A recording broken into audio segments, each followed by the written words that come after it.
Hey everyone, welcome to today's video. So today I wanted to discuss a few talents that I feel like in some builds here and there, some people are probably sleeping on. And you know what's even funny? Even I myself have been sleeping on some of these same talents. And I wanted to point out a few advantages to continue to run them. Now, before I go ahead, I mean, everyone knows what all these talents are, and everybody, will probably have a reason why they're not running these talents. But I think one of the big issues is these talents used to be some of the best talents after we received a few patches within the game. And so right now, a lot of people seem to have ignored these talents and have moved on, when in reality, these talents are actually pretty good at what they do. So let's start by using, the first example, which is patience. Now, patience is a talent that rolls on the knee pads. And the pretty much the whole premise for patience is it gives you more survivability and rewards you for using cover. And your reward is 5 seconds after being in cover, your armor begins to repair every 1 second by 5%. Now, this is a very, very unique and a very valuable talent. Even though it's very difficult to run, it requires 6 of your stamina mods. And I think that's another reason a lot of people put it aside. So a lot of people talk about how damage builds are viable, but fail to understand that survivability is just as viable as it was when the game first came out. Remember when the game first came out, a lot of NPCs did a lot of damage. And so patience was almost a no-brainer for your builds. But I just want to say, even today with the enemy damage getting nerfed a little bit, sometimes enemies can corner you and you would wish you had a talent like patience to help you with mitigating a lot of the damage, which is free. You don't have to use your armor kits. If your chem launcher is still charging, you can hide in cover and start to regain your armor back. And so that's what it's in my build. I mean, I'm going after this, talent, and I'm using it. And I just wanted to put it out there as the first one. The second one is one that probably a lot of people would not expect to be on the list, and that is the talent Destructive.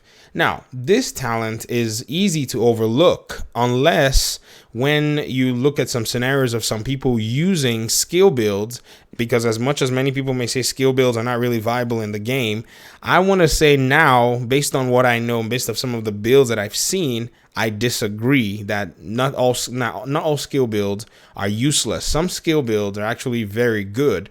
And one of them that I've seen is a Seeker Mind based explosive damage build, and Destructive is the driving force behind that build.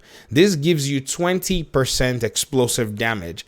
That is a very high gain when it comes to you running around and destroying NPCs. Because if you think about it, not only does this mask, give me 20% damage, there's also China Light Industries brand set. One piece of it will grant me 10% explosive damage by itself. So I'm looking at this mask right here and I'm thinking to myself, if I was building an explosive damage based build, I'll be looking for a mask that has China Light, has 10% explosive damage, and also a lot of damage to elites in order for me to be able to leverage all of that together. So that's crazy. 20% explosive damage, 10% extra explosive damage, and everybody might think that sleeping on this talent is a good idea. It's not a good idea. If you're going to run a build that actually has all of that, go for it. Now, I think it also rolls on the chest piece as well. And I think on the holster. So you can knock yourself out. And I think backpacks too also roll Destructive, if I'm not wrong. But hey, whatever, you can run that talent on as many pieces as you possibly can, and you can get a lot of gains for doing so. All right, now moving on to here you can run it on the holster. I know that for sure. Now for backpack, I don't have any backpacks that have it currently on this character, but that's necessary. That's something else that everybody can sort out. Now, this one I'm guilty of. This other talent, I'm very guilty of actually sleeping on this talent, and that is Spotter. Now, Spotter recently received a transformation, and now it's got 20% weapon damage to pulsed enemies. Now, another thing too is that pulsed enemies usually remain pulsed for about 10 seconds. That's the duration of the pulse. So you have to be very smart on how you use it. Now, that is an extra 20% weapon damage just for running this on your build. So usually a lot of people that run the, builds that have the 7 electronics, depending on whatever it is you're running, whether it's 3.11.7 or 3.3.7 or 3.5.7, whatever it is you're running, are able to use a talent like this in conjunction with On the Ropes. On the Ropes gives you weapon damage. So when it gives you a 25% weapon damage while all skills are on cooldown. So people are able to leverage their skills being on cooldown while at the same time enjoying all the damage that they're receiving. So if On the Rope procs and your pulse is actually cooling down, you can, for a small moment, get about 45% weapon damage. That's not even adding all your other weapon damage augments that you have on your build. And finally, on the list today is Safeguard.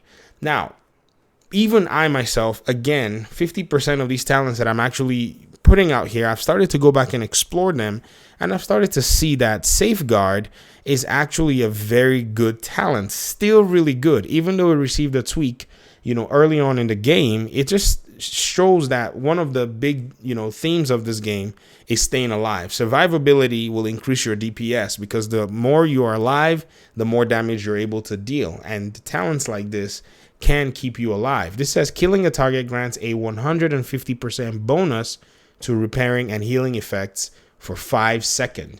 This can occur once every 20 seconds. If you pair this up with patience, now you're talking, some really serious self-sustain that's going on your character. Now, it is quite tricky to run. It needs 4 or less of the offensive mods in order for you to get it, which is not necessarily a big problem. Honestly, if I wanted to run Safeguard here, I could run it to have a more survivability build, because right now, if you look at my build currently, On the Ropes is not active because I don't care to go with On the Ropes. So the natural progression for a build like this, which I'm actually enjoying until they roll around and change, all the headshot damage stuff is gone, and I'll change to weapon damage. I am really enjoying this, and I would say that, Safeguard is a natural and a logical, talent to roll here, and it's still going to give me sufficient damage, still going to give me a lot of bang for my buck. So these are some of the talents that are very critical for use, and a lot of players seem to ignore, but most players are already running these, talents. And now I know there's some other talents that I probably have not highlighted in this video, but that's for you guys to actually put in the comment section. So let's get a discussion going on some of the better talents that are still present in the game that many people may be, putting aside and throwing in a stash or crushing because they don't necessarily see a use, whereas some of you are very, very analytical and you've seen some advantages to using these same talents in the current game right now. So that's all I have for today. Thank you guys very much for listening and watching, and I guess I'll see you in the next video. Peace.